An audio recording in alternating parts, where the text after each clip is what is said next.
ምርጫ የድምጽ ቆጠራ ብቻ አይደለም። የዜጎች ፈቃድ የሚከበርበት፣ የሀሳብ ልዩነቶች በሰላማዊ መንገድ የሚፎካከሩበት፣ የፖለቲካ ኃይሎች በፖሊሲና በአማራጭ ሀሳብ የሚመዘኑበት፣ የህዝብ ፍርድ የመጨረሻ ቃል የሚሆንበት ዲሞክራሲያዊ መድረክ ነው። ኢትዮጵያም በዲሞክራሲያዊ ሂደቷ ውስጥ ጠቃሚ የሆነ ምዕራፍ የሆነውን ሰባተኛውን ጠቅላላ ምርጫ አካሂዳ በትናንትናው ዕለት ውጤቱን ለህዝብ ይፋ አድርጋለች። ሰባተኛው ጠቅላላ ምርጫ ከፉክክር ባሻገር የዲሞክራሲ ባህል እያደገ መምጣቱን በብሔራዊ ጥቅም ዙሪያ የጋራ አጀንዳዎች መኖራቸውን ያሳየ ሂደት እንደነበረም ተመልክተናል። ይሁን እንጂ የዲሞክራሲ ጉዞ በምርጫ አያበቃም። ከምርጫ በኋላ የሚጀምረው የመግባባት፣ የመተባበር፣ የህግ የበላይነትን የማስፈን፣ የሰላምና የሀገራዊ ጥቅም ጉዳዮችን ከፓርቲ ፉክክር በላይ አስቀድሞ መስራት የሚጠይቅ ነው። ሰላም ጤና ይስጥልን ውድ ተመልካቾቻችን፣ እንዴት ቆይታችኋል? ከኢቲቪ ዳጉ የቀጥታ ስርጭት ውይይታችን ጀምሯል። በዛሬው ውይይታችን ሰባተኛው ጠቅላላ ምርጫ ምን አይነት የዲሞክራሲ ትምህርቶችን አስተማረን? የምርጫ ውጤትን በጸጋ መቀበል ለወደፊቱ የፖለቲካ ሂደታችን ምን ትርጉም አለው? በምርጫ ቅስቀሳና ክርክሮች ወቅት የተነሱ የብሔራዊ ጥቅም ጉዳዮችን ከውድድር መንፈስ ባሻገር በጋራ ለማሳካት ምን ያክል ዝግጁ ነን? በሚሉ ጉዳዮች ላይ እየተወያየን ቆይታ የምናደርግ ይሆናል። አያንቱ ምሩ ውይይቱን እመራለሁ። አብራችሁን ቆዩ።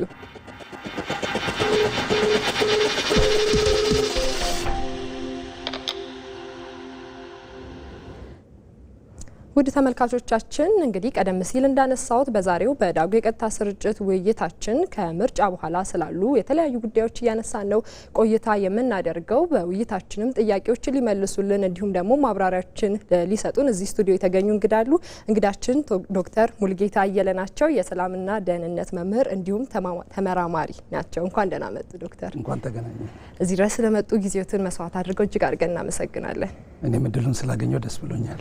እንግዲህ ኢትዮጵያ ሰባተኛውን ጠቅላላ ምርጫ አከናውና በትናንትናው ዕለትም እንደተመለከትነው የምርጫ ውጤትን የምርጫ ቦርድ ይፋ አድርጓልና ምርጫ የዲሞክራሲ መገለጫ ብቻ ሳይሆን የሂደትም ልምምድ ነው።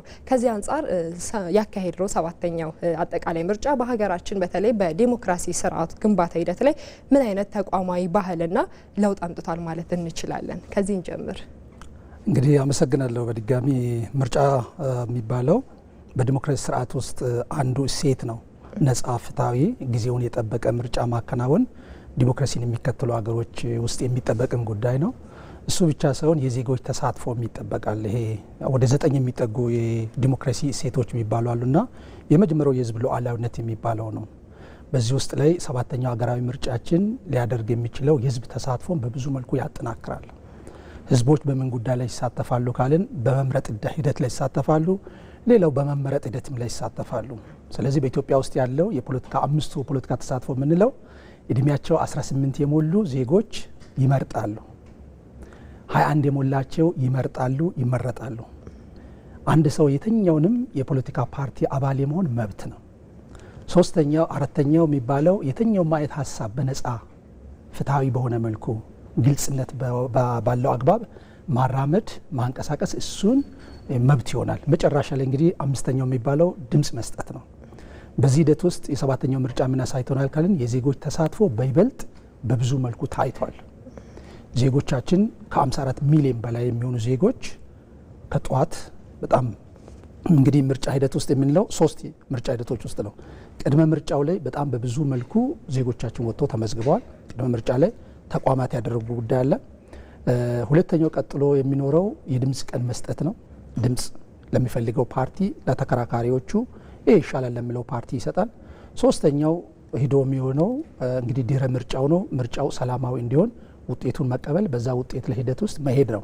ስለዚህ ምርጫ ምን ያከናውናል ካልን የፖለቲካ የዜጎቻችን የማህበረሰብ ተሳትፎን በእጅጉ ያሳድጋል። ሁለተኛው የተቋማት ግንባታ ላይ ያለው ሚና ከፍተኛ ነው። ተቋማት ግንባታ ስንል ምርጫን ሊያከናውኑ የሚችሉ በአንድ የዲሞክራሲ በጣም እንዲያብብ ከፍ እንዲል 3 ዋና ዋና ተጫዋቾች አሉት አንድ የዲሞክራሲ ስርዓት። የመጀመሪያው የምንለው ፖለቲካ ፓርቲዎች ናቸው። ፖለቲካ ፓርቲዎች ሀሳብ አላቸው፣ ርዕዮት አላቸው።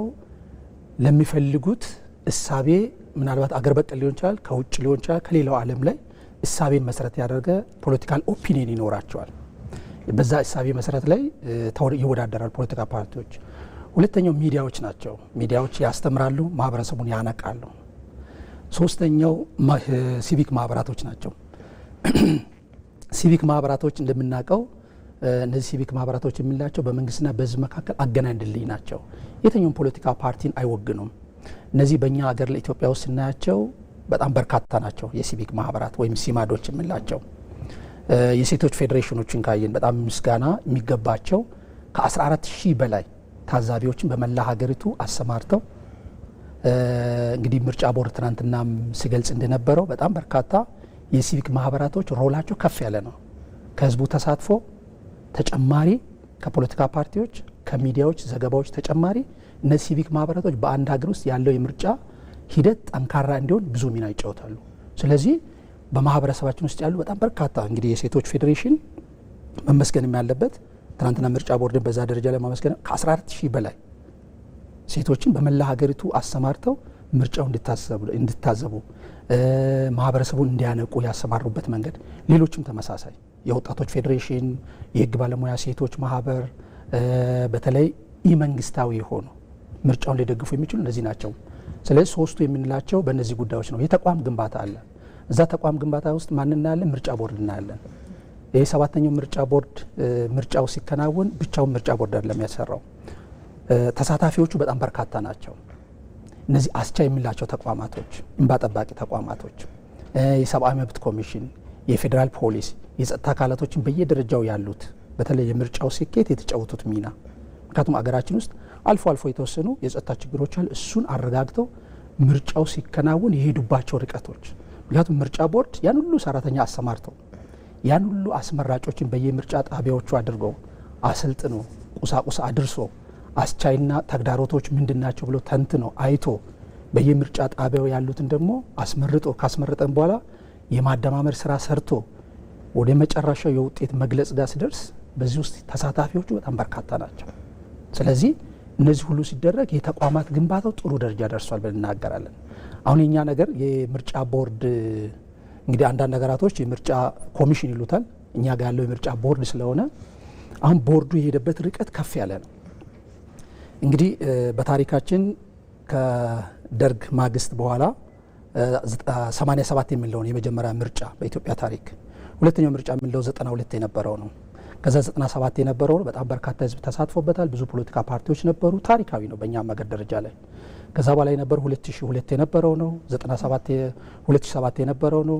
እንግዲህ ከለውጡ በኋላ የነበሩ እነዚህ ሁለቱ በተለይ 2013ንና 2018ን በተለይ እነዚህን ምርጫ ቦርዶች እየተማረ አይቶ ራሱን ገንብቶ አስመራጮችን ፖለቲካ ፓርቲዎችን አወዳድሮ በኦንላይን መዝግቦ ዓለም አሁን የደረሰበትን የቴክኖሎጂ ደረጃ ተጠቅሞ የሄደበት መንገድ ምርጫ ቦርድን የሚያስመዘግነው ተቋም ግንባታ እዛ ውስጥ አልፏል። ስለዚህ በዲሞክራሲ ልምድ ውስጥ የተቋም ግንባታ እናያለን፣ የማህበረሰብ ተሳትፎ እናያለን ማለት ነው። በተለይ ደግሞ ይሄ ቀደም ሲል እንግዲህ ባየናቸው ምርጫዎች የተለያዩ መሰናክሎች ሲያጋጥሙ በዝምታ የማለፍ ወይም ደግሞ የህግ ሂደቶችን የመዝለል ዝንባሌዎች ይታዩ ነበርና ትናንትና የ7ኛው ጠቅላላ ምርጫ ውጤት በሚገለጽበት ወቅት የኢትዮጵያ ምርጫ ቦርድ በ11 የምርጫ ክልሎች ላይ ዳግም ምርጫን እንደሚያካሂድም አስታውቋልና ይህ ውሳኔ በተለይ ቀደም ሲያነሱት እንደነበረው በሀገራችን የተጀመረውን ጠንካራ የዲሞክራሲ ተቋማት ግንባታና ተአማኒነትን የማሳደግ ልምምዱን እንግዲህ በምን መልክ ያሳያል? በምን መልኩ አሳድጎታል ማለት እንችላለን? አያይዘው እንዲያነሱልኝ። ምርጫ ቦርድ አሁን ባለፈው እንግዲህ ምርጫን መታዘብ ማስፈጸም ብቻ አይደለም፣ የህግ ሂደትንም አብሮ ይሄዳል። ምርጫ ቦርድ እንግዲህ የሀገሪቱን ሁኔታ ተንትኗል። ምርጫን ለማካሄድ የሚያስችሉ አስቻይ ሁኔታዎች ያሉባቸው የምርጫ ወረዳዎች፣ ክልሎች፣ አካባቢዎች፣ ከተማ አስተዳደሮች በሚል ተተንትኗል በደንብ። ሁለተኛው ደግሞ ምናልባት ትንሽ የጸጥታ ችግር ያለባቸው ግን የጸጥታ አካሉን ድጋፍ የሚፈልግባቸው ቦታዎች ከዚህ በፊት ያለው የምርጫ ቦርድ የገለልተኝነት ጥያቄ በደንብ ይነሳበታል። የመፈጸም አቅሙ ራሱ ለአንድ የፓርቲ ወይም ለገዢው ፓርቲ የመወገን ጉዳይ በጣም ይነሳ ነበረ። ይህን አሁን ትናንትና ምርጫ ቦርድ ሲገልጽ በመላ ሀገሪቱ ባሉት የምርጫ ክልሎች የሰረዘባቸው መንገዶች፣ ለዛ ደግሞ ያሰባሰባበት መንገድ እሱ ብቻ ሳይሆን የዳኘበት ግን ገዢው ፓርቲም አንዳንዴ የመንግስት ብዛ አካባቢ ወይም ወረዳ አካባቢ ዞን ላይ ክልል ላይ ያሉ አመራሮች ወጣ ያለ ድርጊት ሲፈጽሙ ለመመለስ የሚሄድበት መንገድ። ስለዚህ ምርጫ ቦርድ ገለልተኛ ሆኖ ምክንያቱም ገለልተኛ በመሆኑ ነው ብዙ ፓርቲዎች አምነውበት ብዙ ፓርቲዎች ማመን ብቻም ሳይሆን በቃ ተቋም አለ እኔ ብወዳደር የግለሰቦች እኮ ብዙ መርተዋል። በግለሰብ ደረጃ የግለሰብ እጩዎች መጥቶ ተወዳድረው የግለሰቦች ብዙ አሸንፈዋል። ይሄ አሁን በሰባተኛው ምርጫ ውስጥ ልዩ ክስተቶች ናቸው። በህዝብ ተወካዮች ምክር ቤት እንግዲህ አሸናፊው ፓርቲ ተገልጿል። በእርግጥ 438 ያገኘው የብልጽግና ፓርቲ ግን ቀሪ የተሰረዘባቸው ፓርቲዎች አካባቢ ላይ ያሉት ቦታዎች ላይ እንደገና ፓርቲዎች ያላቸውን ሰነድ አቅርበው ውድድሩ ድጋሚ ምርጫ የሚከናወንበት ወይም ቆጠራ የሚከናወንበት የማደማመር ሂደት የሚካሄድበት። ስለዚህ ምርጫ ቦርድ ምን ያክል ገለልተኛ እንደሆነ ያሳየናል። እዚህ ቦታ ላይ ተቋማዊ ጥንካሬም አለው። ይሄ ደግሞ በምን ይዳኛል ከተባለ በፍርድ ቤት ሂደት ገለልተኛው የፍርድ ቤት ተቋማት ሲገነቡ፣ ገለልተኛ የሆነ አጣሪ ዳኞች ሲኖሩን፣ ገለልተኛ የሆነ የምርመራ የፌዴራል ፖሊስ የሚሆን የክልል ፖሊስ ኃይላቶች ፍርድ ቤቶች ሲኖሩን ትክክለኛ የሆነ የህግ የማስከበር ስርዓቱ ሂደት ላይ ከምርጫ ቦርድ ጋር አብሮ ተባብሮ ይሰራሉ የሚል ነው። መልካም ዶክተር ጥሩ ቆይታ ነው እያደረግን ያለ ነው። ለመግቢያ ያክል ይሄንን ካነሳን በትናንትናው ዕለት የብሔራዊ ምርጫ ቦርድ ውጤቱን ይፋ ባደረገበት መድረክ ላይ ፕሬዚዳንት ታዬ አጽቀሥላሴ እንግዲህ ተገኝተው ንግግር አድርገው ነበረ። ከንግግሩ የተወሰነውን ደግሞ ተከታትለን እንመለሳለን። ከምርጫ ውጭ በሆነ መንገድ ስልጣን ለመያዝ ምኞት ምናልባትም የቆየ የስልጣን ናፍቆት ያላችሁ ወገኖች የዘመናችን ዲሞክራሲ አስተምህሮቱ ሰላምና እድገት፣ ቋንቋው ደግሞ መምረጥና መመረጥ ብቻ በመሆኑ የፖለቲካ ቅኝታችሁንና አካሄዳችሁን ከዚሁ ስልጡን መስመር ጋር ማስተካከል ይበጃችኋል። በምርጫ አውድና በህጋዊ መንገድ ለማለፍ የምትሹ ወይም ለማለፍ የማትሹ ወይም የማትፈልጉ ከሆነ የህዝብ ስጋት ምንጭ፣ የእድገት ሳንካና የጥፋት ተዋናይ ከመሆን ባሻገር ለኢትዮጵያ የምታተርፉት አንዳች ነገር የለም። ስለዚህ ከአሁን በኋላ የህዝብ ድምፅ ያልጎበኘው የምርጫ ካርድ ያልዳሰሰው የፖለቲካ ስልጣን መያዣ መንገድ በኢትዮጵያ ዝግ መሆኑን እነሆ እንዳየነው መሰረት የጣለ ስለሆነ ሌላ አማራጭ የምታስቡ ሁሉ ዘመኑም አይፈቅድም፣ ህዝቡም አይፈቅድም። ስለዚህ ፈጥኖ ትክክለኛውን መስመር መያዝ እየተገባ ነው። መልካም እንግዲህ ፕሬዚዳንት ታዬ አጽቀሥላሴ እንደሰማ ነው እንዳነሱት እንግዲህ በምርጫ ብቻ ነው ሀገርን ማሻገር የሚቻለው። ስልጣንም የሚገኘው እንግዲህ በተለያየ መንገድ ብቻ ሳይሆን የካርድ ውሳኔ ነው፣ የህዝቡ የምርጫ ካርድ ውሳኔ ነው የሚለውን ነጥብ ነውና ያነሱት። ብዙውን ጊዜ እንግዲህ በታዳጊ ሀገራት ላይ ምርጫዎች የፖለቲካ ምህዳሩን ከማስፋት ይልቅ ወደ አለመረጋጋት ሲያመሩ ይታያልና እኛ ካደረግናቸው የምርጫ ልምምዶች በተለይ አሁን ምን ያክል ፖለቲካዊ ብስለትን አትርፈናል ማለት እንችላለን? የዘንድሮንስ ምርጫ እንግዲህ ከዚህ በኋላም ለቀጣይ ለሚደረጉ ምርጫዎች ካርድ ብቻ ነው አሸናፊ የሚለውንስ ንግግር ደግሞ የፕሬዝዳንቱን እንዴት ያዩታል? ሁለቱን አያይዘው እንግዲህ መልሱልኝ። እንግዲህ በእኛ ሀገር የፖለቲካ ፓርቲዎች እድገታችን የምንለው አንድ ትልቅ የጎልማሳ እንደውም ወደ አዛውንት የተጠጋ የፖለቲካ የፓርቲዎች እድገት አለን። ይሄ 1960ዎቹ የምንለው ነው የፖለቲካ ፓርቲዎች እድገታችን። በዚህ ሁሉ ሂደት ውስጥ የተማርናቸው ነገሮች አሉ። ኢትዮጵያ ውስጥ የስልጣን ምንጭ ምንድን ነው ሊሆን የሚችለው የሚል ሂደቶችን እንግዲህ ዓለም ሂዷል። 1960ዎቹ ብዙ ፓርቲ መስርተን በሀሳብ ተለያይተን ተገዳድለን ዓለም ሁሉ በ1960ዎቹ የሚለው ከሁለተኛው ዓለም ጦርነት በኋላ ቢያንስ ለማደግ የሚሆን መሰረቶችን የጣለበት ነው። እኛ ግን የዛኔ ፓርቲ መሰረትን፣ ቃል ተለያየን፣ ሳንግባባ ቀርተን ብዙ ተላለቅን። ከዛ በኋላም እንግዲህ በደርግም የመጣው ሂደት የምናውቀው ነው። ከዛ በኋላም በኢህአዴግ የነበረውን ሂደት የምናውቀው ነው። አንዱ ንጉስ የሆነው አንጋሽ የሚሆን ሌላውን የሚያጠፋ አይነት ነው። በ2018 ባለው የፖለቲካ ክርክሮች ሂደት ውስጥ የፖለቲካ ፓርቲዎች በሶስት ጉዳዮች ላይ አቋም ይዘው ሲከራከሩ አይተናል። የመጀመሪያው በብሔራዊ ጥቅም ጉዳይ ላይ፣ ሁለተኛው የሰላም ጉዳይ ላይ በጣም ዘላቂ የሆነ ሰላም እንዴት ነው የምናደርገው፣ ሶስተኛው ዘላቂ ሰላም ብቻም የተቋም ግንባታ ሂደት ላይ ተመሳሳይ የተቀራረበ አቋም አላቸው። በእነዚህ ሂደቶች ውስጥ እንዴት ነው ስልጣን የሚገኘው? እንግዲህ ዲሞክራሲን እንከተላለን ከተባለ ዲሞክራሲ ደግሞ የሚፈልጋቸው የራሱ አውዶች አሉት፣ የራሱ ህግጋቶች አሉት። ፍትሃዊ፣ ጊዜውን የጠበቀ ሰላማዊ፣ ሁሉን አካታች የሆነ ምርጫ ይፈልጋል። ሁለተኛው ማንኛውም ፖለቲካ ምህዳሩ ሊያዝ የሚችለው በምርጫና በምርጫ ብቻ እንደሆነ ይያዛል። ምክንያቱም ዓለም ላይ የተለያየ የመንግስት አስተዳደርነቶች አሉ። ዘውዳዊ የሚባል ስርዓት አለ። እሱ በዘር ውርስ የሆነ ነው፣ ሁለት ስለሚከፈል። ቴረኒ የሚባል አለ። ኦሊጋርኪ የሚባል የመንግስት ስርዓት አለ። ከዛ ቀጥሎ ዲሞክራሲን የምንከተል ከሆነ ዲሞክራሲን የሚከተሉ አገሮች ፕሬዚደንቱም ንግግራቸው ከዚህ በኋላ የስልጣን ምንጭ ሊሆን የሚችለው የህዝብ ኮሮጆ ነው፣ በምርጫ ሂደት ውስጥ ማለፍ መቻል አለበት። ማንኛውም ሀሳቦች በምን መደረግ አለበት? በነፃ ፍትሃዊ በሆነ በኮሮጆ የህዝብ ይሉንታን ያገኘ ፓርቲ መንግስት መመስረት አለበት። የስልጣን ምንጩ እሱ ብቻ እንደሆነ በደንብ አድርገው አጽንተው ነግረውናል። ምክንያቱም በህገ መንግስታችን 50 ያገኘ ከህዝብ ተወካዮች ምክር ቤት ከአብላጫ ድምጽ ያገኘ ፓርቲ መንግስት ይመሰረታል ስለሚል ያ ፓርቲ ጠቅላይ ሚኒስትሩን ይሰይማል። ስለዚህ በዚህ ሂደት ውስጥ ፓርቲዎች ማለፍ አለባቸው፣ የሀገሪቱ ህግ መከበር አለበት የሚል ነው። በዚህ ጉዳይ ላይ ፓርቲዎች ሲከራከሩ ያየናቸው ጉዳዮች ገዢው ፓርቲ ያቀርባል። ለምሳሌ ምን ያቀርባል ካልን የሀገር አንድነት ጉዳይ እንዴት እንደሚጠናከር በደንብ አድርገው ሲከራከሩ አይተናል። ሁለተኛው የመንግስትና የተቋማት ግንባታ። መንግስት የምንለው ሶስቱ አካላቶች ህግ አውጪው፣ ህግ አስፈጻሚው፣ ህግ ተርጓሚው አካል እንዴት ነው መገንባት ያለበት?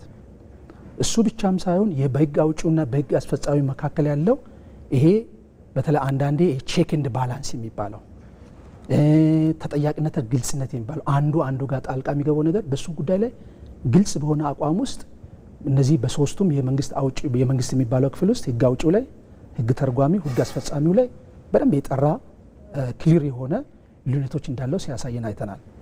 ሶስተኛው በብሔራዊ ጥቅም ጉዳይ ላይ ብሔራዊ ጥቅሞቻችን ምንድን ነው ሊሆን የሚችለው? ዘላቂ ሰላም እዛ ውስጥ አለ። የህግ የበላይነትን ማስከበር፣ ዘላቂ የሆነ ሰላም አለ። ሰላም እንግዲህ የአንድ ቀን ውጤት አይደለም፣ በዛ ሂደት ውስጥ የሂደት ውጤት ነው። ህግ ማስከበር ጉዳይ ላይ ለምሳሌ ዘላቂ ሰላም ስንፈልግ የህግ ማስከበር ጉዳይ አብሮ ይሄዳል። የህግ አስከባሪ ተቋማቶቻችን ፍጹም የሆነ ገለልተኛ ሆነው በህጉ እንዲሄዱ። ሌላኛው ቀጥሎ እዛው ጋር ዘላቂ የሆነ ሰላም የራሱ ሂደት ይፈልጋል። አሁን አገራዊ ምክክር ኮሚሽኑ አለ። አሁን ወደ መጨረሻው አካባቢ የሚያደርስባቸው ሂደቶች እየሄደ ነው። እዛ ተወያይተው የሚመጡ ማንኛውም ሀሳቦችን ተቀብለን ለመፈጸም እኛ ዝግጁ ነን የሚል እንግዲህ አሸናፊው ፓርቲ በዛ ደረጃ ሲገልጹ ስለነበር ጠቅላይ ሚኒስትር እንግዲህ ድጋሚ ፓርቲው ማሸነፉ ምርጫ ቦርድ ስለገለጸ በዚህ ሂደት ውስጥ አለ። ሁለተኛው የተፎካካሪ ፓርቲዎች ያነሷቸው ሀሳቦች አሉ። በክርክሮቹ ወቅት ላይ የብሔራዊ ጥቅም ጉዳይ ላይ ከዲሞክራሲ ከፍትህ ከሰብአዊ መብቶች ጋር በቀጥታ የሚያያዝ ነው እንደሆነ አንስተው በደንብ አድርገው ተነጋግረዋል። እዚህ ውስጥ ላይ አንዳንድ ፓርቲዎች ከዛ ሁሉንም ማለት አይቻልም የፌዴራል ስርዓቱን ማጠናከር ዘላቂ ሰላምን ያመጣል ብለው ተከራክረዋል። አሁን ያለው የፌዴራል ስርዓት አለ። ምን አይነት የፌዴራል ስርዓት የሚባለው እንግዲህ ኢትዮጵያ ማክራ ተወያይተው ኢትዮጵያውያን የሚወስኑት ቢሆንም ግን ዘላቂ ሰላም አሁን ያለው የፌዴራል ስርዓቱ በጣም ጥሩ እንደሆነ ያነሳሉ። አንዳንዶቹ ደግሞ ከዚህ በተቃራኒ መልኩ ሲከራከሩ አይተናል። የሀገር አንድነት የሚያጠናክረው የፖለቲካ ማሻሻያ እንደሚያስፈልገው አሁን ያለው የፖለቲካ ሂደቶቻችን አሁን ያለው የፖለቲካ አውድ ከአመራረጡ ጀምሮ ከተሳትፎ ጀምሮ ስለዚህ ፖለቲከኞቹ ምንድን ነው መሆን ያለባቸው? በምን ጉዳይ ነው አንድ መሆን ያለባቸው? ለምሳሌ የብሔራዊ ጥቅም ጉዳዮቻችን፣ ዘላቂ ሰላምን ጉዳይ በተመለከተ ዘላቂ ሰላም የተቋም ግንባታዎች ጉዳይ ላይ እነዚህ ጉዳይ ላይ በደንብ አድርገው ስለተከራከሩ በአብዛኛው እንግዲህ ፓርቲዎች ያየናቸው የግጭት አፈታት ሂደት አለ። የብሔራዊ ጥቅምና የህዝብ አንድነትን የወደፊት አብሮ ተጠናክሮ መሄድ እንደሚችል በደንብ አድርገው አንስተዋል። እንግዲህ በክርክራቸው በተለይ ይሄ ምን ያስተምረናል? ብሔራዊ ጥቅምና በሀገር ሰላም ጉዳይ ላይ ያነሷቸውን አቋም የፓርቲዎቹ በክርክራቸውም እንዲሁም ደግሞ ፖሊሲያቸውን በሚያስተዋውቁበት ወቅት ያነሷቸውን ነጥቦች ለእኛ ምን ያስተምሩናል?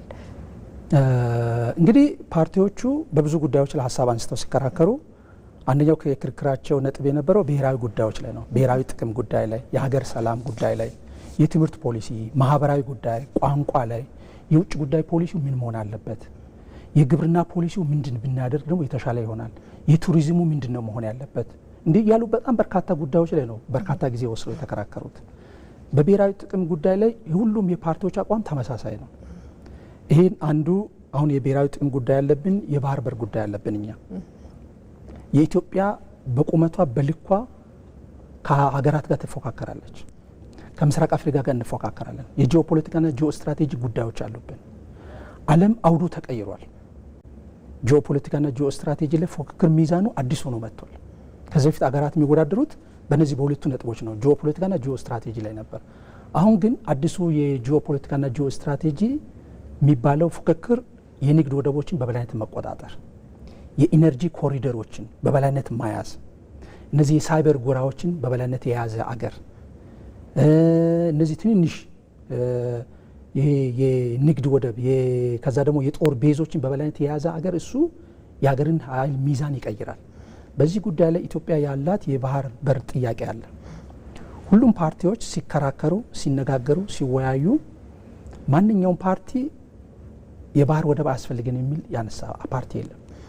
የብሔራዊ ጥቅም ጉዳይ ላይ በደንብ አጽንኦት የሰጡ ጉዳይ አላቸው። ምንም ያክል የፓርቲና የርዕዮተ ዓለም ልዩነት እንኳን ቢኖረን ኢትዮጵያ በምትባለው አውድ ውስጥ ልዩነት የሚል እሳቤ አላቸው ብዙዎቹ ፓርቲዎች። ይሄ ፖለቲካችን ምን ያክል እንደበሰለ ያሳያል። ስለዚህ ወደፊት የሚመጣው ፓርቲ መንግስት የሚመሰረተው ፓርቲ በዚህ ጉዳይ ላይ በደንብ ጠንካራ የሆነ እንግዲህ ስራዎች ይጠበቁበታል። በዛ ሂደት ውስጥ ስናልፍ እንግዲህ የኢኮኖሚ እድገቱ ከሰላም ጋር አብሮ መያዝ እንዳለበት በደንብ አድርጎ አንስተዋል። ምክንያቱም ብሔራዊ ጥቅም ሲከበር የሰላም ጉዳይ አለ። ሰላም ጉዳይ ካለ ኢኮኖሚ አለ። በጣም ጠንካራ የሆነ ሰላም ካለ፣ ጥሩ የሆነ ሰላም ካለ ኢኮኖሚው ጠንካራ ይሆናል። ኢኮኖሚው ጠንካራ ከሆነ ደግሞ ብሔራዊ መግባባቱ ሂደቱ በዛው መጠን እያደገ ይሄዳል። ስለዚህ ኢትዮጵያ የመጣችበት መንገድ እስከዛሬ ድረስ ፖለቲካውን ብዙ ተነተንን። በጣም ፖለቲካውን ብዙ መልኩ አድርገን ተነተንን። በቃ ሁሉም ያልተነተነ የለም። ማአት ፓርቲ ነው የመሰረት ነው። ከኢያፓ አንስተን እስከ ኢጫት 108 የሚጠጉ የበታሹም ወታደሮችም ደርግን መስርተዋል። ከዛ በኋላ ደግሞ እሱን የተቃወመው ክፍል ደግሞ ተዋጊ ክንፍ ሁሉ አድርጓል። ኢአስ የሚባለው ተመስርቷል። ከዛ አሲምባ ላይ ሂደዋል። ከዛ በኋላ ቲፒኤልኤፍ ወይም ህዝባዊ ወያኔ ሓርነት ትግራይ ሂደዋል። እንግዲህ በአት በርካታ ታጣቂ ቡድን ነው ሄደው። በዚህ ሂደት ውስጥ የኢትዮጵያን ችግር ሊፈታ አልቻለም። ፖለቲካውን ብዙ ስንተነትን ኖረን ምን ሁለት ነገር ቀረን። ኢኮኖሚውን በብዙ መልኩ ሄደን ይዘን መተንተን፣ ብዝሃ ኢኮኖሚ ማድረግ፣ ብሔራዊ መግባባት ላይ መፍጠር፣ ማህበራዊ ህይወታችን ደግሞ በተመሳሳይ በዜጎቻችን መካከል ያለው ግንኙነት፣ በብሔረሰብ፣ በቋንቋ፣ በእምነት፣ በባህል ያለን ግንኙነት ኢትዮጵያዊነት የሚባለውን ማጠናከር፣ እሱን የተወሰነ ላላብን። በዚህ ሂደት ውስጥ ማንኛውም ሰው እንግዲህ በፖለቲካ ፓርቲዎች የፕሬዝደንቱም ጠንከር ያለ ንግግር የነበራቸው በቃ ኢትዮጵያ የመጣችበት መንገድ ይበቃታል፣ ከዚህ በኋላ ህዝቡ ያንን ሁሉ ሲታዘብ ኑሯል፣ እናሳልፍላል፣ እናሻግራል ያልነውን አርሶ አደር አላሻገርንለትም። አጠገቡ እንኳን ትምህርት ቤት ልንከፍትለት አንቻለን። ስለዚህ አሁን ያለው ግጭቶች ይበቃሉ። ማንኛውም ስልጣን ምንጩ ምን ይሆናል? የህዝብ ይሉንታ ያገኘ ፓርቲ ከዚህ በኋላ አገር ውስጥ መንግስት ይመሰረታል። ያ ቢሆን ልምምዳችን የተሻለ ነው የሚል ጠንከር ያለ መልእክት ነው እንግዲህ ፕሬዝዳንታችን። መልካም ዶክተር፣ በሰባተኛው ጠቅላላ ምርጫ ውጤት በተገለጸበት በትናንትናው ወቅት እንግዲህ የብልጽግና ፓርቲ መንግስት ለመሆን የሚያስችለውን የድምጽ አግኝቷል።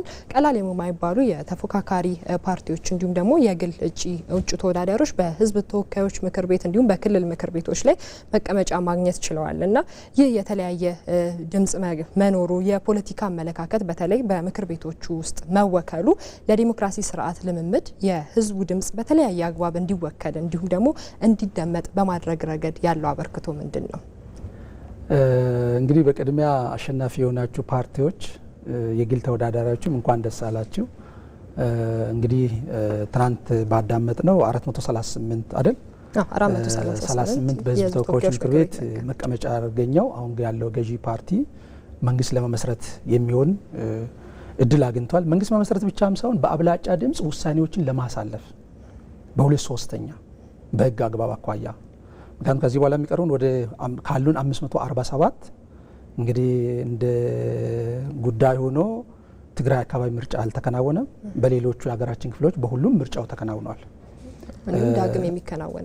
ዳግም ደግሞ የሚከናወንባቸው ጥቂት አካባቢዎች አሉ። እነዚህ ምርጫ ክልሎችም ምናልባት ምርጫ ጣቢያዎችን ያካታል። ግን በአብዛኛው በ2/3 ድምጽ መንግስት ለመመስረት የሚሆን ድምጽ አግኝቷል። መንግስት ለመመስረት የሚሆነውን 50+1 መንግስት ለመመስረት ይሆናል።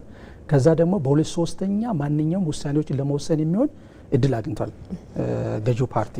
ከዛ ቀጥሎ ደግሞ በጣም በርካታ ተፎካካሪ ፓርቲዎች እና ግለሰብ እጩዎች ወደ ፓርላማው መጥተዋል። ይሄ ምኑን ያሳየናል? እንግዲህ ቀጣዩ መስከረም 30 የሚመሰረተው መንግስት በጣም በርካታ የሆኑ ሀሳቦች ይመጣሉ ፓርላማው ላይ። አሸናፊው እንኳን ደስ አለው ማሸነፍ ገዛ ደግሞ ተሸናፊው በሁለቱም ፓርቲዎች መካከል ላይ ወይም በግለሰቦችን ተወዳድረው ይሆናል። እሱ መካከል ላይ ያለው ውጤቱን የመቀበል ሂደት በደንብ ይወስናል። ውጤቱን መቀበል እዚህ ውስጥ ያገኘነው ነገር ምንድነው? ትምህርት መጻፍ መቻል አለብን። የተሸነፍነው ያሸነፍነው ቢሆን ዶክመንትድ መደረግ አለበት። ምንድነው የተማርነው? ከዚህ ውስጥ ምንድነው የተማርነው? ኢትዮጵያ ከዚህ ውስጥ ኢትዮጵያ መርጣለች። ኢትዮጵያ እየመረጠች ነው አለን። መጀመሪያ ኢትዮጵያ መረጠች፣ ኢትዮጵያ ውጤቷን አወቀች። ከዚህ ውስጥ ምንድነው የተማርነው? ይሄ በተለይም ከሁለተኛው ከለውጡ በኋላ የተከናወነው ምርጫ ምንድነው ያስተማረን? በኢትዮጵያ ታሪክ ውስጥ ምንስ ነው ያገኘነው? ምንስ ነው ያጣነው? ፓርቲዎቻችን፣ ተቋማቶቻችን በምን አግባብ አኳያ ነው መደራጀት ያለብው የሚለውን ፓርቲዎች በራሳቸው ግለሰቦች መጻፍ መቻል አለባቸው። ሁለተኛው በፓርቲዎች መካከል ያለው ግንኙነት ጤናማ እንደሆነ ያሳያል።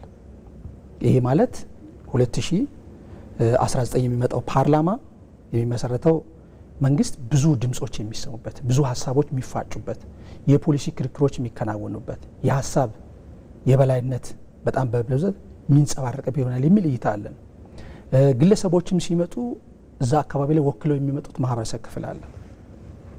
ምክንያቱም ከግለሰብ ጥቅም ይልቅ የጋራ የብሔራዊ ጥቅም ከሁሉ በላይ እንደሆነ ያሳየናል። እዛ ውስጥ መካከል ላይ እንግዲህ ፓርቲዎቹ ሲከራከሩ ያነሷቸው ሀሳቦች አሉ። ውል ስምምነት ነው የሚያከናውነው አሸናፊ የሚሆነው ፓርቲ። ነገ እኮ ይሄን ቃል ገብተልኝ ነበር፣ እነዚህ እንዴት ፈጸምክልኝ የሚል ነገር ይመጣል። በዚህ ሂደት ውስጥ እንግዲህ የሚመጣው ፓርላማ 3-4 ጉዳዮች ይጠበቁበታል በበላይነት። የመጀመሪያው የኢትዮጵያን ብሔራዊ ጥቅም ጉዳይ የማስጠበቅ ሂደት ቃል በገባው መሰረት ቅድም ያነሳነው በክርክሮቻቸው ሂደት ውስጥ። ሁለተኛው አሁን ያለውን በተለይ የመልካም አስተዳደርና የሙስና ጉዳዮችን በብዛት ሲቪል ሰርቪሳችንን በየቢሮችን ለጥፈነው እንደ ሞቶ አድርገነው ያለነው 12 የስነ ምግባር መሪዎች አሉ። በየሲቪል ሰርቪሱ የመልካም አስተዳደር የአገልግሎት አሰጣጥ ጉዳይ ላይ የመጀመሪያው ስናይ ቅንነት ይላል። ሰው ሁሉ ቅን ሲሆን 11 ይሆናል። ሀቀኝነት ሲመጣ 10፣ ተጠያቂነት 9። ሁሉም የመንግስት አሰራሩ ግልጽና ተጠያቂ ሲሆኑ፣ ትራንስፓረንስ አካውንታብል ሲሆኑ እያለ ይቀጥላል። ቢያንስ በመሰረታዊነት የህዝብ አገልግሎት አሁን አዲስ አበባ የተጀመረው ጉዳይ ላይ በመላ ሀገሪቱ የሚሆን የመሶብ የተቋማት ግንባታ መንግስት መጣም ቀረም ፓርቲ አሸነፈም አላሸነፈም ተቋማት አገራትን ያስቀጥላሉ።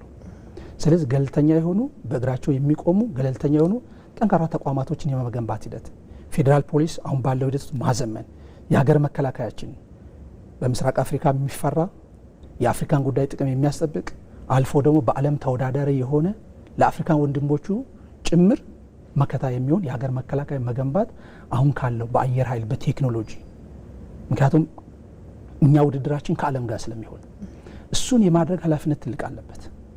አሁን ያለው የብዝሃ ኢኮኖሚ ጉዳይ አለ።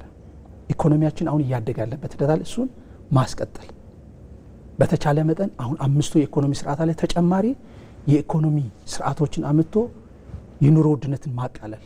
ምክንያቱም አንዳንዶቹ ከኛ አቅም በላይ ናቸው። የዓለም አቀፍ ኩነት የሚወስናቸው ጉዳዮች አሉ።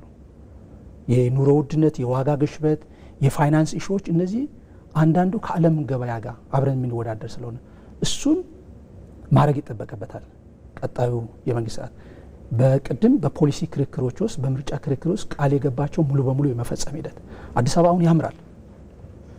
አሁን ከዚህ በታች የሆነ አዲስ አበባ ህዝቡ አይፈልግም።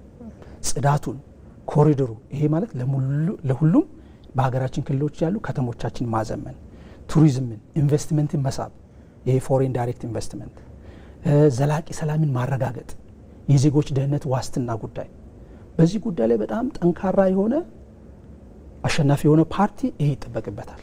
በተመሳሳይ መልኩ ምክር ቤት የገቡት ምክንያቱም ህግ አውጪ ክፍል ስለሆነ መንግስት ጠንካራ እንዲሆን ቼክ ኤንድ ባላንስም የሚያደርግ ሂዶም ደግሞ ምን እየሰራ ነው ብሎ የሚቆጣጠረው ህግ አውጪ ክፍል ስለሆነ አስፈጻሚው አካል ጠንካራ የሆነ አስፈጻሚ አካላቶችን እዛ ውስጥ ማዋቀር፣ ከሁሉ በላይ ደግሞ ይሄ እጅን ንጹህ አድርጎ ለሀገር ለዚህ ለታላቅ ሀገር መስራት፣ ኢትዮጵያን በታሪኳ ልክ ማቆም። ምክንያቱም ምክር ቤቱ ላይ የሚከራከሩ እንግዲህ እንመጣል አብረን በጋራ ነገ መስከረም ላይ እናያለን። የግለሰብ አጀንዳ ሳይሆን መያዝ ያለብን የብሔራዊ ጥቅም ጉዳይ አገራዊ ጉዳዮች ላይ በጣም በትልልቁ ምክንያቱም የምንወክለው ምናልባት የተመረጠ ነው እዛ አካባቢ ሆንም ምን መሆን አለበት በሂደት ውስጥ ማለፍ መቻል አለብን እና ያንን እሳቤ መገንባት አለበት። ሌላው ቀጣዩ መንግስት የፖለቲካ መቻቻል ልምዱ ተጀምሯልና ምንም አሸናፊ ባይሆኑም ፓርቲዎች ገብተው የሚኒስትሪያል ፖዚሽን ይዘው በከተማ አስተዳደር የቢሮ ኃላፊዎቹ ነው በክልል ደግሞ በተመሳሳይ የቢሮ ኃላፊ ሆነው እስከ ወረዳ ድረስ ባለው የመስራት ልምዱ አለ። ይሄን አሁን ያለን የፖለቲካ እድገት የጀመረዋል እሱን ማሳደግ በጣም ፍጹም ሰላማዊ የሆነ ኢትዮጵያ የመገንባት የሁሉም ፖለቲካ ፓርቲዎች ኃላፊነት ይሆናል።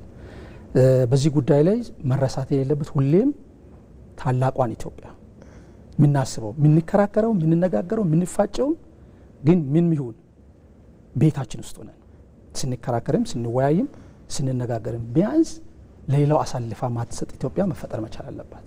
በተለይ በርጫ የህዝብ ድምጽ የሚወሰንበት መድረክ እንደመሆኑ እንግዲህ አሸናፊና ተሸናፊ አለና አሸናፊው አካልና እንዲሁም ደግሞ ተሸናፊው አካል ውጤቱን በጋራ ተቀብሎ በጸጋ መቀበላቸውም እንዲሁም ደግሞ ለሀገር ፖለቲካ መረጋጋት ያለው አስተዋጽኦ ምንድነው የሚለውን እናንሳ። እንግዲህ ሩጫ ነው የተወዳደር ነው። ሩጫ እንግዲህ አንዳንዱ ማሊያ ለብሶ ይሮጣል፣ አንዳንዱ ባዶ እግሩም ሊሆን ይችላል፣ አንዳንዱ አስፈላጊ ትጥቆች ናቸው። ፓርቲዎች ሲወዳደሩ ምንድነው ያደረጉት? የፖሊሲ አማራጭ ነው ለማህበረሰባቸው ያቀረቡት። እኔ ስልጣን ቢይዝ መንግስት የመመስረት እድሉን ባገኝ የዚህን ሀገር የፓርላማ መቀመጫ 50-1 ባገኝ እና ወይም ጥምርም ቢሆን የትምህርት ፖሊሲው እንዲህ ላደርግ ይችላል። ብሔራዊ ጥቅም ጉዳይ በዚህ መልኩ አስጠብቃለሁ። የጤና ፖሊሲ ወደዚህ ይሆናል፣ ማህበራዊ ጉዳይ እንደዚህ ይሆናል፣ አርሶ አደሬን በዚህ መልኩ ላይ ተጠቃሚ አደርጋለሁ የሚል ነው ያነሱ ፓርቲዎቹ። እዛ ሂደት ውስጥ ህዝባችን መግዛት ያለበትን ሁሉ ገዝቷል። ፓርቲዎች መሸጥ ያለባቸው ምንም ሳያስቀሩ አደባባይ ላይ ይዘው ወጥተዋል። በዚህ ጉዳይ ላይ ምስጋናም ለእናንተ በደንብ መመስገን ያለባችሁ ስለሆነ አከራክራችኋል። ሚዲያዎች በፋና ብሮድካስት የእናንተ አዲስ ሚዲያ ሁሉም ሜንስትሪሙን ጨምሮ የክልል ሚዲያዎችም ሀሳባቸውን ፓርቲዎች በደንብ በሁሉም ረገድ እኩል እንዲያደርጉ ምርጫ ቦርድን በደንብ ተጋግዞ ይሄ ነገር እዛ አገራችን ውስጥ እንግዲህ የፖሊሲ አማራጭ ቀርበዋል። ከዚህ መካከል ህዝቡ የሚፈልገውን ፓርቲ መርጧል። የኔን ሀሳብ ሊያሟላልኝ የሚችል እዚህ ውስጥ መካከል ላይ በብዙ ሀገሮች የሚያስቸግረው በተለይ በታዳጊ ሀገር ድህረ ምርጫው ነው። ድህረ ምርጫው ፍጹም ሰላማዊ መሆን አለበት። ሂደቱ ላይ ተግባብተንበታል። ኢትዮጵያውያን ቅድመ ምርጫ ሂደቱ ላይ ተግባብተናል። የምርጫ ሂደቱ ላይ ትንሽ ችግር ያለባቸው ምርጫ ቦርድ እንደ ተቋም እያስደገመ ነው ወይም የሰረዛቸው አሉ። እነዚህ ሂደት ውስጥ ያለፈ ምርጫ ሂደት ድህረ ምርጫውን የመቀበል ውጤት ነው። ስለዚህ አሸናፊው ፓርቲ እንኳን ደስ አለ ማለት ተሸናፊው ፓርቲ ደግሞ የዛሬ 5 ዓመት በጋራ ያየናቸውን ጉዳዮች በደንብ አጥንቶ አይቶ አስልቶ በኋላ መጥቶ መወዳደር ነው። በተለይ ምን አይነት የፖለቲካ ባህልን ማዳበር አለባቸው ተፎካካሪ ፓርቲዎች? እንግዲህ በቀጣይ በ5 ዓመት ደግሞ ምርጫ ይካሄዳልና ጠንካራ ተፎካካሪ ሆነው ለመቀጠል ምን አይነት የፖለቲካ ባህልን ማዳበር ይጠበቅባቸዋል? ያው እኛ ሀገር የፖለቲከኞች በብዛት እንግዲህ የመጣንበት መንገድ መገፋፋት ነው። እሱ ቀርቶ መቻቻልን፣ መደማመጥን፣ በብሔራዊ ጥቅም ጉዳይ ላይ በጋራ መነጋገርን፣ መወያየትን ምናልባት አሁን የተጀመረው ጥሩ ነገር ምን አለ? የተፎካካሪ ፓርቲዎች የጋራ ምክር ቤት አላቸው። ችግሮች እንኳን ቢኖሩ በጋራ ቁጭ ብሎ መነጋገር። ክልሎች አሏቸው፣ ከተማ አስተዳደሩ አለው፣ በፌዴራል ደረጃ ላይ አለ። በዚህ ውስጥ ሂደት ላይ ፓርቲዎች በጋራ ምክር ቤታቸው ችግር እንኳን በተከሰቱባቸው ወረዳዎች፣ አካባቢዎች ላይ ገብተው በጋራ መነጋገር፣ በብሔራዊ ጥቅም ጉዳይ ላይ አንድ አቋም መያዝ፣ ልዩነቶች እንኳን ቢኖሩ በጠረጴዛ ዙሪያ መነጋገር፣ ሰላማዊ ውይይቶችን ማከናወን። አሁን ያሉት ጉዳዮች አሉ፣ እዚህም ያሉ የታጣቂ ቡድኖች አሉ። እነሱንም ከገዢው ፓርቲ ምናልባትም አሁን መንግስት ከሚመሰርተው ፓርቲ አብሮ ተነጋግሮ በሀገራዊ ሰላማዊ ጉዳይ ላይ የጸና ሰላም ካለ ልነጋገር የሚችለው እኮ ጠንካራ ሰላም ካለ ነው። ጥሩ ሰላም ከሌለ እንደዚህ እኔም አንቺም ስቱዲዮ ውስጥ ቁጭ ብለን ልናገር አንችልም። ስለዚህ በዚህ ሂደት ውስጥ የብሔራዊ ጥቅም ጉዳይ አለ አሁን የሚነሳበት። ምክንያቱም እኛ የብሔራዊ ጥቅም ስናነሳ ሁሌም የባህር በር ጥያቄ ስናነሳ የኢኮኖሚ ጥያቄ ብቻ ይመስለዋል። እሱ አይደለም፣ የደህንነት ጉዳይ ነው። እኛ የደህንነት የሴኩሪቲ ጉዳዮች በጣም ብዙ አሉብን። ኢኮኖሚውን በማንኛውም ረገድ ውስጥ እንግዲህ ነጋዴዎቻችን ለትራንዚት የሚከፍሉት አለ፣ ለወደብ ክራይ የሚከፈለው ክፍያ አለ። ከዛ ቀጥሎ ግን ይሄ ወደ ባህሩ አካባቢ ላይ በጣም በርካታ አገሮች መጥተው ሰፍረዋል። በርካታ አገሮች መስፈር ብቻም ሳይሆን አዳዲስ ሀያላን ተፎካካሪዎች መጥተዋል። እንደ ቱርክ አይነት፣ እንደ ካታር አይነት፣ እንደ ሳውዲ አረቢያ፣ እንደ ዩናይትድ አረብ ኤሚሬት አይነቶቹ መጥተዋል። አሜሪካኖች አሉ፣ ራሻኖች አሉ፣ ቻይናዎች አሉ፣ ፈረንሳዮች አሉ። በጣም በርካታ ሀገር እዚህ አካባቢያችን ላይ ምስራቅ አፍሪካ ላይ መጥተዋል። ይህ ምስራቅ አፍሪካ ከቅርብ ጊዜ ወዲህ በጣም ከፍተኛ የሆነ የኃይል ሚዛን፣ የፉክክር ሚዛን አካባቢ ሆኗል። የሀያላኖቹ የቼዝ ቦርድ አካባቢ ሆኗል። እነሱ በየትኛውም ረገድ ውስጥ አሁን እዚህ በቀይ ባህር አካባቢ፣ በህንድ ውቅያኖስ አካባቢ ቢታኮሱ አካባቢው በማንኛውም ሰዓት ላይ ይዘጋ ይችላል። ከዚህ ስቱዲዮ እስኪንወጣ ድረስ ሁለት ሀገራቶች በሚያደርጉ በራሳቸው ጠብ ቢታኮሱ አካባቢው ይዘጋል። ባለፈው ህርሙዝ የነበረው መካከለኛው ምስራቅ የተደረገው ጦርነት፣ ግጭት ኢትዮጵያ ውስጥ ምን ያክል ጫና እንዳደረገብን እናውቀዋለን። ስለዚህ እዚህ አካባቢ ላይ የትኛውም ፖለቲካ ፓርቲ የትኛውም ርዕዮት ውስጥ እንኖር፣ የትኛውም የግለሰብ እሳቤ ይኖረን፣ በብሔራዊ ጥቅሞቻችን ጉዳይ ላይ ኢትዮጵያ ወደፊት ለምታደርገው ጉዞዋ እሱ ላይ ማገዝ፣ የህግ ባለሙያዎቻችን በዚህ ጉዳይ ላይ እንዴት ነው ያጣ ነው ወደቦቻችን፣ ብሔራዊ ጥቅሞቻችን እንዴት ነው የታጣው? ምክንያቱም የኢትዮጵያ የፍላጎቶቿ ምንጭ ሁሉ የሚቀዳው ከዛ ከባህሩ ነው ስል ዝም ብለን አይደለም። እዛ ባህሩ ላይ መውጣት ኢትዮጵያውያን ያለ ውዴታ ግዴታቸው ነው። ባህሩ ላይ ወጥተን ከዋኘን የኢትዮጵያን ህዝብ ጥቅም ታሪካችን እንደገና በድጋሚ በአዲስ ነገር እንጽፈዋለን። ባህሩ ላይ አንወጣም፣ በቃ እዛው እንስጠም ካልን እንሰጥማለን፣ የዛኔ ታሪካችን ያልቃል። ስለዚህ የኢትዮጵያ የብሔራዊ የባህር በር ጉዳይ ዲፕሎማቶቻችን በየቀኑ ጠረጴዛቸው ላይ አድርገው መስራት ያለባቸው ናቸው።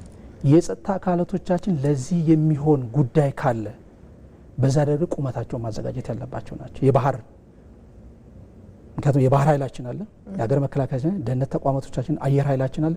በዛ መልኩ የኢትዮጵያን ብሔራዊ ጥቅም ሊያስጠብቅ በሚችል መልኩ ተቋማቶች መገንባት አለባቸው።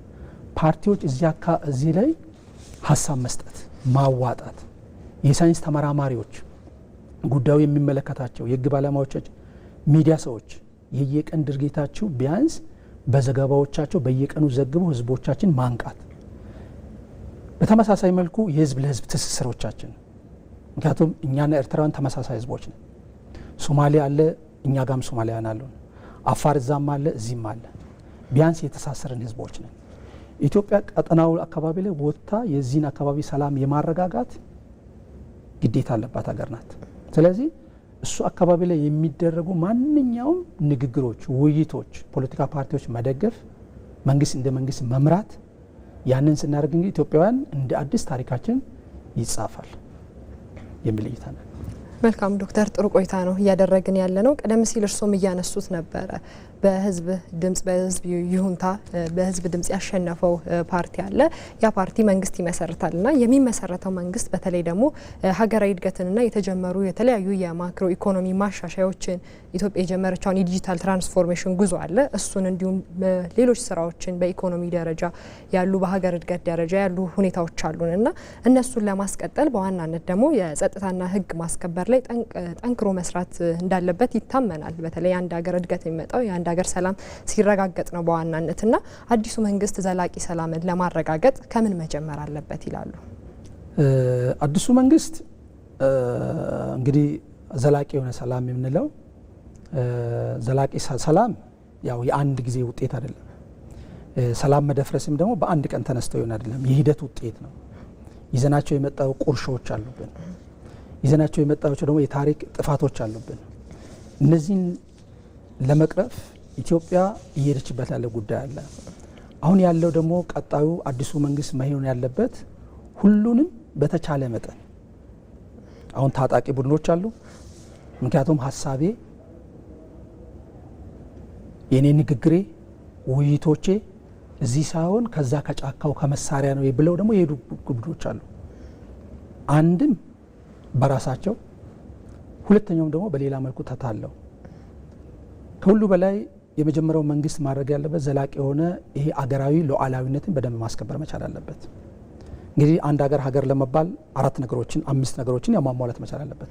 ይህ ራሱ የሆነ ህዝብ ነው። የህዝብ ቁጥራችን ይታወቃል። ሁለተኛው መንግስት ነው። አስተዳደራዊ መዋቅር ነው። ማንኛውም ጉዳዮች ላይ መፈጸም አቅም ያለው ነው።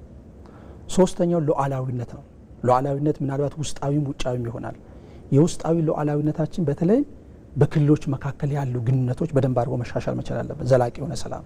ምክንያቱም በህገ መንግስታችን ለፌዴራሉ መንግስት የተሰጠው ስልጣን አለ፣ ለክልሎች የተሰጣቸው ስልጣን አለ፣ በጋራ ደግሞ የተሰጣቸው ስልጣን አለ። እሱ የህግ ልዩነት ሳይኖር በሁሉም መልኩ ላይ መረጋገጥ መቻል አለበት። ምክንያቱም ፓርቲዎች አሁን ቅድም ያልናቸው እዚህ ሀገር ላይ ፓርቲ መመስረት አጋጣሚ ሆኖ ቀላል ነው። በጣም ይቅርታ ይደረግልና ክፍት የስራ መደብም ይመስላል። ፓርቲዎችም ደግሞ ሀሳብ የማምጣት የተወሰነ ችግር አለ። እሱ ነገር ግን ሀሳብ ሲያቅተን፣ መወያየት ሲያቅተን፣ ጉዳዮቻችን በጠረጴዛ ዙሪያ ተነጋግረን አሳምነን ገዢ ሀሳብ ሲያቅተን ይሄ እንደ ሀገርም እንደ ጥቂት ማህበረሰብ ደግሞ ወደ ጫካ የምንሄድበትን እሱ ልክ አይደለም። ዘላቂ ሰላም እንዲረጋገጥ በተለይ አሁን ጉዳያችን በጠበንጃ ሊፈታ ይችላል ብለው የሄዱ ሁሉም አገራዊ ምክክሩ በቀረበላቸው ጥሪ መሰረት ቀርበው መነጋገር፣ መወያየት፣ ሀሳባቸውን ማቅረብ፣ ሀሳባቸውን ካቀረቡ በኋላ እኮ ኢትዮጵያ በፖሊሲ በስትራቴጂ የመመለስ ነው። ዘላቂ የሆነ ሰላም መንግስት ይጠበቅበታል። ሁለተኛው አሁን ያለው የፖለቲካ ጉዳያችን አለ። እንግዲህ አንዴ የመታን እንቅፋት ተደጋጋሚ ይመተናል። ባለፈው የሰራነውን ስህተት ተመሳሳይ እንሰራለን። ቅድም ያልነው 1960ዎቹ ውስጥ ዓለም ሁሉ አደገ ከሁለተኛ ጦርነት በኋላ። እኛ ግን ያገኘነው 50 ይሁን 10 ብር ይዘን መሳሪያ ገዝተን ክላሽ ገዝተን ተጋደልን እስኪ በቃን፣ ተጨፋጨፍን። እሱ መዘጋት መቻል አለበት። እሱ መጥፎ ባህሪያችን፣ መጥፎ ጠባሳ ታሪካችን ነው። ታሪካችን እንደ አዲስ መጻፍ መቻል አለብን ኢትዮጵያውያን። ምክንያቱም ኢትዮጵያ እየመከረች ነው። ስትመክር ሀሳብ ይዋጣል። ሀሳቡ ደግሞ የማንም ይሁን በዛ ጉዳይ ላይ የሚመጡ ሀሳቦች ተከብረው ወደ ፖሊሲ ስትራቴጂ ቀይናቸው ለሀገራዊ ጥቅም በሚሆን መልኩ ማከናወን አለብን። ሌላኛው የተቋም ግንባታ ላይ በብዛት መስራት መቻል አለብን። ምክንያቱም እስካሁን ያለው ዋጋ ያስከፈለን ጠንካራ ተቋም ባለመኖሩ የተነሳ አንዱ መንግስት ሲመጣ ሌላው ሲመጣ እያፈረሰ ሄዷል። ተቋም ግንባታችን 1900 እኮ ነው የሚወስደን። የሲቪል ሰርቪሳችን ወደዛ ይወስደናል። በአጤ ምኒልክ የነበረው ትንሽ ተቋማት የመገንባት ሙከራዎች ነበሩ። ከዛ በኃይለሥላሴ በጣም ብዙ ተቋማቶች ተገንብተዋል። ሲቪል ሰርቪሱ አለ፣ አየር ኃይሉ ነበረ፣ በጣም በርካታ ተቋማቶች። ደርግ ሲመጣ ያኛውን አፈረሰ። ከዛ በኋላ ደግሞ ደርግ በራሱ መንገድ በራሱ ርዕዮት ገነባ ተቋማቶችን። ተቋማቶቹ ምንም የደርግን ርዕዮት የሚጠብቁ እንጂ የኢትዮጵያን ብሔራዊ ጥቅም የሚያስጠብቁ ሳይሆኑ ቀሩ። ከዛ በኋላ ቀጥሎ የመጣውም ኢህአዴግ ነው። ኢህአዴግ ደግሞ የደርግን ተቋማቶችን የማፍረስ ሄደ። የነበሩትን ኢትዮጵያ እንግዲህ ብዙ ከፍላ ብዙ ለፍታ ያስተማረቻቸው ያሰለጠነቻቸው ያን የመሰለ ጦር ተበተነ። እንደገና ደግሞ ከዛ በኋላ መጣን፣ ራሱ በራሱ ገነባው፣ የራሱን ርዕዮት የሚጠብቅ ሆነ። ከለውጡ በኋላ ያለው ጉዳይ አለ። ቢያንስ ኢትዮጵያውያን የሚሆኑ ሁሉም በተደራጀ መልኩ የኢትዮጵያ ፌዴራል ፖሊስ፣ የኢትዮጵያ የመከላከያ፣ የኢትዮጵያውያን ሁሉም የሚወክሉበት እንዲህ አይነት ተቋማቶች፣ እንባ ጠባቂ ተቋም፣ ፍርድ ቤቶች፣ አስቻይ ተቋማቶች እነዚህ እየገነባን ስንሄድ ምንም ያክል የመንግስት የተወሰነ ችግር እንኳን ቢገጥመው ተቋማቶቹ አገሩን ያስቀጥላሉ። ይሄ ቀጣዩ መንግስት ይጠበቃል። አሁን ያለብን የኢኮኖሚ ጫናዎች አሉ። ፈርጀ ብዙ ችግር አለብን በጣም በይዘት ደረጃ ላይ። እነዚህን ኢትዮጵያውያን ያንን ሲመርጡ እስከ ሌሊቱ እኮ ከምንድን ነው የሚለው ለዚህ ነው ከጠዋቱ 12 ሰዓት እስከ ሌሊቱ 10 ሰዓት ነው አዲስ አበባ ላይ የመጨረሻው ካርድ የነበረው። በዚህ ሂደት ውስጥ ዜጎች የሚፈልጉት ነገር አለ። አገራቸው እንዲቀጥላቸው ይፈልጋሉ። ስለዚህ ቀጣዩ ፓርቲ ትልቅ ኃላፊነት አለበት ማለት ነው። ቀጣዩ የሚመጡት ካቢኔዎች ትልቅ ኃላፊነት አለ። ቀጣዩ የሚመጡ በየክልል ርዕሰ መስተዳድሮች የኢትዮጵያን ችግር የመፍታት የማህበረሰቡን፣ የወጣቶችን፣ የሴቶችን የስራ አጥነት ጉዳይ በዚህ ጉዳይ ላይ ጠንክረው የመስራት የወጣቶች ተጠቃሚነት፣ የሴቶች ተሳትፎ በጣም ከፍ ያለ ነበር። ቅድም ብለናል። ምክንያቱም አሁን ከተደረጉት ምርጫዎች ውስጥ እስካሁን ከመጣንበት የወጣቶችና የሴቶች ተሳትፎ ከፍ ያለ ነበር። ሴቶች ደግሞ በተመሳሳይ ምርጫውን ለመምራት የሄዱበት። ቅድም የኢትዮጵያ የሴቶች ፌዴሬሽን ጉዳይ አንስተናል። ምክንያቱም ምርጫውን ቴክ ኦቨር ይሄ የኔ ጉዳይ ነው ይመለከተናል ብለው በየቦታው ገብተው ከምርጫ ቦርድ ጋር ተጋግዘው ምርጫው ሰላማዊ እንዲሆን በዚህ ደረጃ ላይ የማደማመሩ ጉዳይ ከዛ ውጤቱን የመግለጽ እነዚህ ሁሉ እንግዲህ ቀጣዩ መንግስት የሚመሰረተው ፓርቲ ብዙ ድርብ ኃላፊነት አለበት። ነገር ግን አሁን የሰላም ጉዳይ የመንግስት ብቻ ወይም የአንድ ወገን ብቻ አይደለም። ሰላምና ደህንነትን የማስጠበቅ ጉዳይና ከተፎካካሪ የፖለቲካ ፓርቲዎች፣ ከሲቪክ ማህበራት፣ ከምሁራን እንዲሁም በአጠቃላይ ከማህበረሰብ ውስጥ ምን ይጠበቃል ሰላምና ደህንነትን ለማረጋገጥ? ለዚህ ነው ቅድም ሰላም የሂደት ውጤት ነው። እያንዳንዱ አንደኛው ተዋጊ የሆኑ ቡድኖች ቢያንስ መሳሪያው ይብቃን፣ የመሳሪያ ጨዋቱ ይብቃን፣ ቢያንስ አርሶ አደሩ ይረስበት፣ ቢያንስ ተማሪዎች ይማሩ። እውነቴን ነው። የኢትዮጵያ ሕዝብ እስካሁን የከፈለው መስዋዕትነት ይበቃዋል። ልዩነቶቻችን ለመፍታት የሄድንባቸው መንገዶች በቂ ናቸው። ያደመነው፣ ያቆሰልነው፣ የገፋ ነው። ይሄን አርሶ አደር ጫማ እኮ እናለብስላለን ነው ትግሎ የነበረው። ስለዚህ ይሄን አካባቢ የምናደርግ የትኛውም የታጠቁ ቡድኖች ለአንዴም ለመጨረሻ ጊዜ ይሄ ነገር ቢበቃን መተን የሰላማዊ ውይይቶቻችን ቢናከናውን ችግሮች እንኳን ካሉ በጋራ ብንነጋገር እንደ ማህበረሰብ በዚህ ጉዳይ ላይ ጠንከር ያለ አቋም መውሰድ መቻል አለብን ኢትዮጵያውያን። ምክንያቱም የሰላምን ጉዳይ ከፈለግን አጠገባችን ያሉ የመኖችን ማየት እንችላለን፣ ሲሪያኖችን ማየት እንችላለን። አሁን አዲስ አበባ በተለያየ ጎዳና ላይ የሚለምኑ ትንሽ ሲሪያኖች አሉ፣ ቤት ንብረት የነበራቸው የመኖች አሉ። እዚህ የመጡት በነገራችን ላይ ፓስፖርት ያላቸው ጠንከር ያለ አቅም የነበራቸው ሰዎች ናቸው እዚህ መጥተው ጎዳና ላይ የሚለምኑት እንጂ ሌሎቹ የሉም። ስለዚህ በዚህ ሂደት ውስጥ መታለፍ መቻል አለበት ኢትዮጵያውያን። ስለዚህ የመንግስት ጉዳይ አለ። መንግስት ብቻውን በጣም ሰፊ ነው የኢትዮጵያ ክልል። በየቀኑ መስዋዕትነት የሚከፍል የመከላከያ ሰራዊታችን አለ፣ የጸጥታ አስከባሪዎቻችን አሉ፣ የየክልሉ ሚሊሻዎች አሉ። እነዚህ ሰዎች ናቸው ማረፍ መቻል አለበት። ይብቃን ጦርነት። በዚህ ጉዳይ ላይ ማህበረሰቡ ጠንከር ያለ አቋም መውሰድ መቻል አለበት። የግጭት የምንፈታባቸው ጉዳዮች ብዙ ስለሆኑ እኛ ኢትዮጵያውያን ሃይማኖት አባቶች የድርሻቸው መውጣት መቻል አለባቸው። ኢትዮጵያ ውስጥ ሰላም የለም፣ በቃ ኢትዮጵያ ተተራምሳለች፣ እንዲሁናለች እንዲሁናለች የሚባለውም ልክ አይደለም። በጣም የተሻለ የሰላም ጉዳዮች አሉ፣ ጥቂት አካባቢዎች ደግሞ ችግር ያለባቸው አሉ። በዚህ ጉዳይ ላይ መጠየቅ ያለበት ግን የኔ ድርሻ ምን ነበረ? ኢትዮጵያ ሰላሟ እንዲጠበቅ እንደ አባት ምን አረኩ? እንደ ወጣት ምን ነበረ ድርሻዬ? እንደ እናት ምንድን ነው ያደረኩት? የሚገባኝ የሞራል ትምህርት ማስተማሪያ የሃይማኖት አባት ሁኜ ምን አድርጌያለሁ? እንደ ሀገር ሽማግሌ ምን ነበረ? እዛ አካባቢ ያለው ፖለቲካውን የሚመራ በየክልሉ ያለው የክልል ርዕሰ መስተዳደር፣ የዞን፣ የወረዳ፣ የሚሊሻ ጽሕፈት ቤቶች ምን ነበረ የኛ ድርሻ የኢትዮጵያ ሰላም እንዲጸና? እሱን መመለስ መቻል አለብን። መንግስት ይሄን አልሰራም ከምንልቅ አንዳንዴ የኛ ድርሻ ምን ነበረ የሚለውን ማየት በትክክል ተገቢ ይሆናል። መልካም፣ ወደ ማጠቃለያ ጥያቄ ልምጣና እንግዲህ ምርጫ የ5 ዓመት የስልጣን ውክልና የሚሰጥበት እንጂ ሁሉንም የሀገር ጥያቄዎች በአንድ ጀንበር የሚፈታ ጉዳይ አይደለም እና ኢትዮጵያን ከምርጫ ባሻገር ባሉ ጉዳዮች ለምሳሌ ያክል እንደ ሀገራዊ ምክክር ሂደት አሁን ኢትዮጵያ እየሄደችበት ያለው በቀጣይ ሐምሌ ላይ የሚከናወነው ዋና ጉባኤም አለ እና በሀገራዊ ምክክር ሂደት የተሻለ መግባባትን ለመፍጠር ምን አይነት ንቁ ተሳትፎ ሊኖራቸው ይገባል? በተለይ ደግሞ የምክክር ባህልን በማሳደግ ረገድስ መገናኛ ብዙሃን እንዲሁም ከማህበረሰቡ ምን ይጠበቃል የሚለው እንደማጠቃለያ ያንሱልኝና እናውቃ። እንግዲህ ምርጫ ሂደት ነው። በምርጫ ያሸነፈው ፓርቲ ሁሉንም ጉዳዮች በአንድ ቀን ይፈታል ብለን አንጠብቅም። ትዕግስት ይፈልጋል። ሙከራዎች አሉ። የኢትዮጵያን መሰረታዊ የሆኑ ችግሮች ለመፍታት የሚካሄድበት ጉዳይ አለ። በተለይ ከሁሉ በላይ ተለያይተን የቆየንባቸውን አንዱ በጣም ትልቅ ያግዘናል ብለን የምናስበው በሀገራዊ ምክክር ኮሚሽን ነው። ኢትዮጵያን ከወረዳ ጀምረው ተወያይተው እንደ ክልል አድርገው አጀንዳቸውን አቅርበዋል። አጀንዳቸውን አቅርበው የእኛ ችግራችን ይሄ ነበር፣ የታሪክ ችግራችን ይሄ ነው። እኛ ኢትዮጵያውያን በታሪክ እንለያያለን። በታሪክ የተለያየ እሳቤ፣ አመለካከት፣ እይታዎች አሉብን። ስለዚህ ከወረዳ መጥቷል፣ ከክልል መጥቷል። መጨረሻ ላይ እንግዲህ በቅርቡ አገራዊ ምክክር ኮሚሽኑ የመጨረሻውን ውይይት ያደርጋል። ከ4000 በላይ 4000 የሚጠጉ ሰዎችን ሰብስቦ በነዛ ጉዳይ ላይ በተመረጡ አጀንዳዎች ይነጋገራሉ። እኛ ኢትዮጵያውያን እስከዛሬ የተለያንባቸው ጉዳዮች አሉ። በታሪክ ጉዳይ ላይ አንዳንዴ ኢትዮጵያ የሀገራችንን ታሪክ አንዳንዱ 5000 ያደርጋል፣ አንዳንዱ 3000፣ አንዳንዱ 100 ዓመት። በይዘት ደረጃ ምንም ይሁን ምን በጣም ፈርጀ ብዙ የማንነት አይነቶች አሉብን። ሁሉ ጊዜም በማያቋርጥ ለውጥ ውስጥ መሆናቸው የተፈጥሮ ህግ ነው። ይሄ ማንም ሊሽረው አይችልም። የህገ መንግስት ትርጉም ላይ እንናያያለን። ህገ መንግስቱ ማን የተርጉመው የሚለውን ብዙ እንነጋገራለን። ብሔራዊ ሰንደቆቻችን ጋር ማን ነው ምን አይነት ቢሆን ጥሩ ነው የሚል ነገር እናወራለን። ምን አይነት የፌዴራሊዝም ስርዓት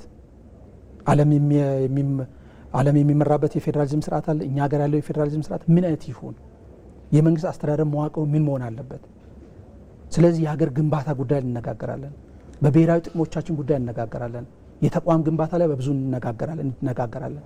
ስለዚህ በእነዚህ ሁሉ በተመረጡ አጀንዳዎች ስንነጋገር ከሁሉ በላይ ኢትዮጵያን ታሳቢ አድርገን ከግለሰብ ጥቅም ይልቅ ስለዚህ ኢትዮጵያ ችግሮቿ ሙሉ በሙሉ በዛ ደረጃ ላይ መፍታት መሄድ። ሁለተኛው መገናኛ ማህበረሰቡ ማድረግ ያለበት ትክክለኛው መረጃ የቱ ጋር ነው ያለው? አሁን ምክንያቱም የሚባለው ነገር አለ። ምክንያቱም የመረጃ ስርዓታችን ትንሽ መጋራት ያለበት ነው። ይሄ በተለይ ድህረ እውነት ያለበት ዘመን ስለሆነ እሱ ላይ በደንብ አድርገን ጠንካራ ያደርገ ስራ መስራት ይጠበቅብናል። መገናኛ ብዙሃኖች ማህበረሰቦቻችን በትክክል ማንቃት፣ ማስተማር፣ ለዛ የሚሆኑ ዋቢ ነገሮችን እያጣቀሱ በተለይ አሁን እንግዲህ ኢትዮጵያ ችግሯን ሙሉ በሙሉ ፓርቲው መንግስት ነው ቢመሰረትም ችግሯ በጣም በርካታ ችግር ነው ይዘን የመጣ ነው። እነዚህ ሁሉ ችግሮች በአንድ ቀን የሚፈቱ አይደለም። የኢኮኖሚ ችግር አለብን፣ የማህበራዊ ጉዳይ አለብን። በእውነትና ለእውቀትና ለእውነት የምንሰጠው አለ። ለምሳሌ ሀሳቡን እከሌ ነው ያነሳው፣ ግለሰቡን እንተቻለን። ከምን ይልቅ ሀሳቡን ማን ነው ያነሳው ከምን ይልቅ ግለሰቡን እንተቻለን። ስለዚህ ለእውቀትና ለእውነት ያለን ግንዛቤ በመሰረት መፈታት አለበት። የትምህርት ፖሊሲያችን በብዙ መልኩ መሻሻል አለበት።